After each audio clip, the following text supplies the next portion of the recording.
नमस्कार, मी प्रिया काळे. तरुण भारतच्या न्यूज बुलेटिनमध्ये आपल्या सर्वांचं स्वागत. आता पाहूया ठळक घडामोडी. महाराष्ट्र एकीकरण समिती लोकसभा निवडणुकीचे उमेदवार महादेव पाटील यांचा प्रचार दौरा बुधवारी सायंकाळी मुतगा निलजी गावामध्ये झाला. समितीचे उमेदवार महादेव पाटील यांना गावकऱ्यांकडून मोठा प्रतिसाद मिळाला. या प्रसंगी समितीचे पदाधिकारी व कार्यकर्ते मोठ्या संख्येने सहभागी झाले होते. बेळगावच्या विकासात काँग्रेसचे योगदान अधिक आहे. त्या काळात काँग्रेस सरकारने केवळ 1 रुपये किमतीत जमीन दिल्याने आज केएलईला मोठ्या प्रमाणात इस्पितळ व विश्वविद्यालय बांधता आले. यामध्ये भाजपचे योगदान काय आहे असा प्रश्न मंत्री लक्ष्मी हेब्बाळकर म्हणाल्या. त्या आज केएलई विश्वविद्यालयाच्या जवाहरलाल नेहरू मेडिकल कॉलेज येथे लोकसभा उमेदवार मृणाल हेब्बाळकर यांच्या प्रचारार्थ आयोजित सभेत बोलत होत्या. मासे पकडण्यासाठी गेलेल्या मच्छीमाराची जाळ्यात अडकून मृत्यू झाल्याची घटना अथणी तालुक्यातील सत्ती गावामध्ये घडली आहे. महांतेश दुर्गप्पा खरखर मुंडे राहणार हल्याळ तालुका अथणी असे मृताचे नाव आहे. अथणी पोलीस स्थानकात या प्रकरणाची नोंद झाली आहे. प्रज्वल रेवण्णा प्रकरणाबाबत सरकारने एसआयटीची स्थापना केली आहे. महिला न्यायाधीशांच्या पथकाने तपास केल्यानंतर या प्रकरणातील सत्य लवकरच समोर येईल. चौकशीपूर्वी कोणालाही दोषी घोषित करणे योग्य होणार नाही. परंतु काँग्रेसकडून मात्र हा एनडीएचा गुन्हा असल्याचे चित्र पसरवले जात असल्याचा आरोप माजी मंत्री सी.टी. रवी यांनी केला. गुरुवारी सदाशिवनगर येथील भाजप माध्यम कार्यालयात झालेल्या पत्रकार परिषदेत ते बोलत होते. यावेळी भाजप प्रवक्ते एम.बी. जिर्ली, जिल्हाध्यक्ष सुभाष पाटील, एफ.एस. सिद्धनगौडा, हनुमंत कोंगाळी यासह इतर उपस्थित होते. चिकोडी लोकसभा निवडणुकीच्या उमेदवार प्रियांका जारकीहोळी यांचा विजय निश्चित असल्याचा विश्वास युवा नेते राहुल जारकीहोळी यांनी व्यक्त केला. यमकनमर्डी येथे आज आयोजित प्रचार सभेला ते संबोधित करत होते. या प्रसंगी इस्लामपूर, चिक्कलदिनी व गेजपती येथील भाजपच्या शेकडो कार्यकर्त्यांनी काँग्रेसमध्ये प्रवेश केला. आंतरराष्ट्रीय कामगार दिनाचे औचित्य साधून तरुण भारतच्या बेळगाव कार्यालयामध्ये प्रिंटिंग विभाग तसेच हाऊसकीपिंग व स्टोअर असिस्टंट विभागात काम करणारे कर्मचारी यांचा सत्कार करण्यात आला. या कार्यक्रमाच्या अध्यक्षस्थानी तरुण भारतच्या कार्यकारी संचालक रोमा ठाकूर होत्या. यावेळी 39 कामगारांचा भेटवस्तू देऊन रोमा ठाकूर यांच्या हस्ते सत्कार करण्यात आला. विनोद काटकर यांनी सत्काराबद्दल कृतज्ञता व्यक्त केली. मनीषा सुभेदार यांनी प्रास्ताविक केले. प्रिंटिंग विभागाचे प्रमुख धैर्यशील पाटील यांनी कामगारांचा परिचय करून दिला. या प्रसंगी व्यवस्थापक गिरीधर शंकर, संपादक विजय पाटील, सीएमओ उदय खाडीलकर व तरुण भारत परिवारातील सदस्य उपस्थित होते. महिलांची शक्ती हीच समृद्ध भविष्याची निर्मिती. लोकमान्य घेऊन आले आहेत महिला उन्नती योजना, जी देते तुमच्या गुंतवणुकीवर 10% आकर्षक व्याजदर फक्त 500 दिवसांकरिता. किमान गुंतवणूक 10,000 रुपये. अधिक माहितीसाठी आजच कॉल करा 1800-212-4050. योजना फक्त महिला सभासदांकरिता. नियम अटी लागू. लोकमान्य, जिथे पैसे वाढतात आणि नातं वृद्धिंगत होतं. बेळगाव विश्वकर्मा समाजाच्या वतीने गुरुवारी भाजपचे उमेदवार जगदीश शेट्टर यांच्या प्रचारार्थ सभेचे आयोजन करण्यात आले होते. या सभेला कर्नाटक राज्याचे दिल्ली येथील माजी विशेष प्रतिनिधी शंकरगौडा पाटील, माजी आमदार नरेंद्र बाबू यांच्यासह इतर मान्यवर उपस्थित होते. एक देश एक निवडणुकीच्या मागे भाजप आपले वर्चस्व गाजवण्याचा प्रयत्न करीत असल्याचा आरोप माजी मुख्यमंत्री वीरप्पा मोईली यांनी केला.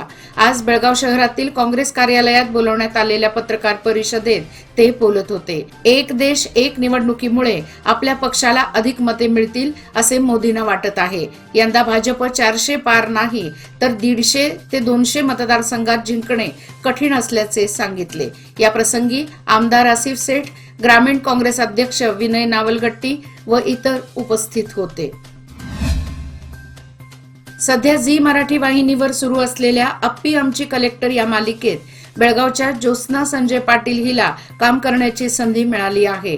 ती मूळची बेळगाव तालुक्यातील बाळेकुंद्री खुर्द येथील रहिवासी असून ती मालिकेतील दिप्या डॉनची पत्नी अर्थात मोनाच्या भूमिकेत झळकत आहे.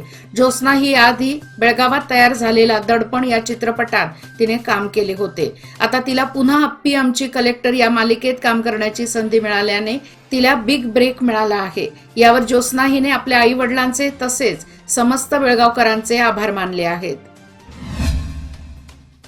येळ्ळूरची ग्रामदेवता श्री कलमेश्वर, श्री चांगळेश्वरी व श्री महालक्ष्मी देवीच्या जन्मोत्सवानिमित्त भव्य लोकमान्य केसरी बेमुदत निकाली कुस्त्यांचे जंगी मैदानाचे आयोजन आज गुरुवारी करण्यात आले होते. येळ्ळूर कुस्ती आखाडा समितीतर्फे आयोजित या कुस्ती मैदानाचे उद्घाटन येळ्ळूर कुस्ती आखाडा समितीचे कार्याध्यक्ष प्रदीप देसाई, भोला पाखरे, तानाजी हलगेकर, दीपक कर्लेकर, दुधप्पा बागेवाडी, सतीश कुगजी आदी मान्यवरांच्या उपस्थितीत करण्यात आले. या प्रसंगी अनेक नामवंत पैलवानांच्या कुस्त्या आकर्षक ठरल्या. यावर्षी 50,000हून अधिक कुस्ती शौकीनांची बसण्याची सोय करण्यात आली होती.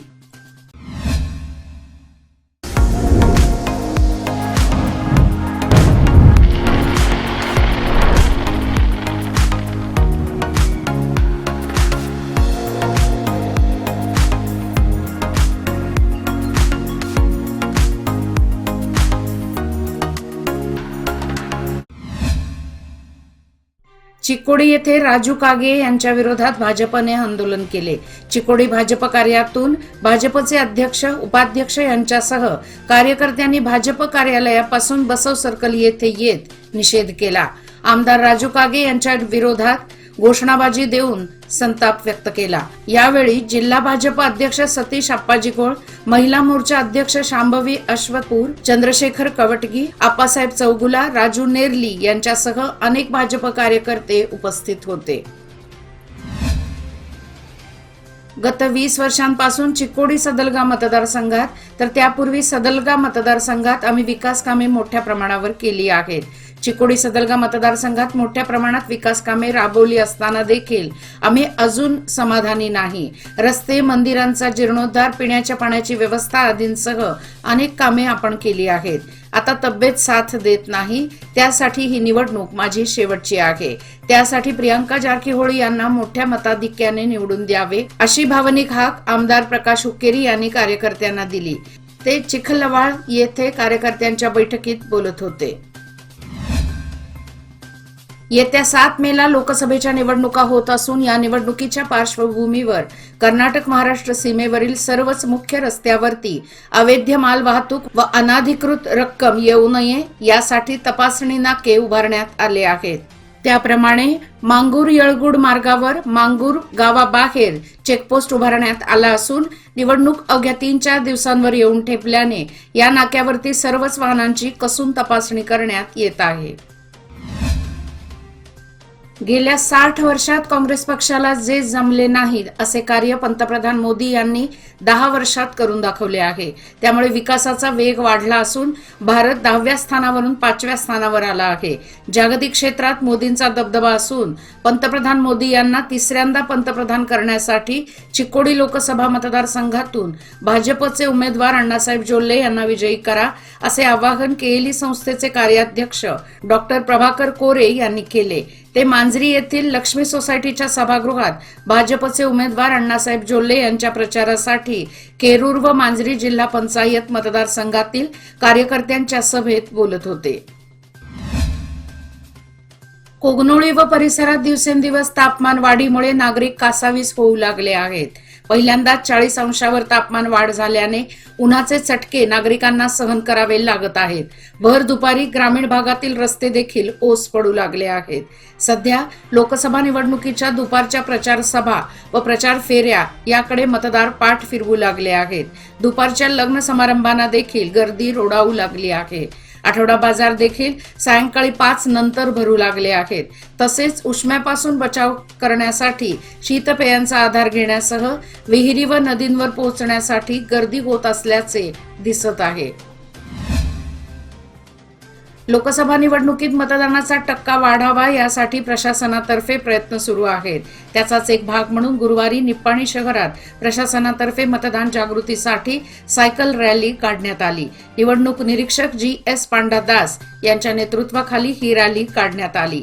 यावेळी सहाय्यक निवडणूक अधिकारी सत्यनारायण भट, नगरपालिका आयुक्त जगदीश हुलगेजी, तहसीलदार MN बळीगार, तालुका पंचायतीचे कार्यकारी अधिकारी सुनील मद्दीन, व्यवस्थापक सुदीप चौगला, स्वच्छता निरीक्षक विनायक जाधव, महसूल निरीक्षक सुनील कांबळे, प्रवीण कणगले यांच्यासह अधिकारी कर्मचारी उपस्थित होते. याचबरोबर आजचे बातमीपत्र इथेच संपले. अधिक माहिती आणि ताज्या घडामोडी करता पाहत रहा तरुण भारत न्यूज चॅनल. तसेच आमच्या चॅनलला लाईक, शेअर आणि सबस्क्राईब करायला विसरू नका.